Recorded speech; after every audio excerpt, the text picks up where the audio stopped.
Apa yang Netanyahu ingin buat masa sekarang ni sangat mengejutkan dan membuat orang Palestin dan Gaza especiallynya mereka dalam keadaan kerisauan. Assalamualaikum warahmatullahi wabarakatuh. Hari ini adalah 13 hari bulan 5 2026.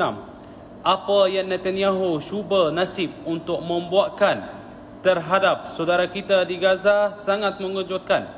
Pada semalam TV ataupun surat khabar Ma'arif telah dikeluarkan satu statement yang dikatakan Netanyahu dan kabinetnya mereka cuba nasib untuk mendapatkan satu kesetujuan Kines di Israel. Dapat kesetujuan untuk apa? Untuk menjatuhkan hukuman gantung sampai mati terhadap berjuang Hash yang telah ditangkap oleh laknatullah itu.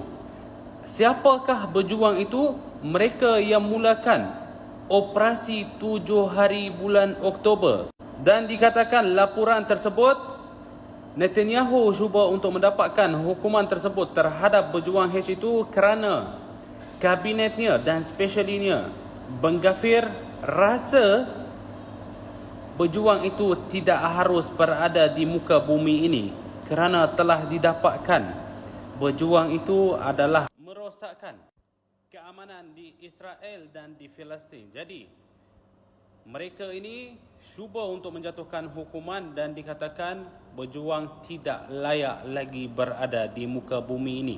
Adakah sama sekali mereka akan dapat kesetujuan ataupun tidak? Wallahu alam. Jom kita beramai-ramai doa supaya Allah melindungikan segala dan semua berjuang-berjuang dan saudara kita yang berada dalam tahanan Israel laknatullah, dan semoga mereka dibebaskan secepat mungkin.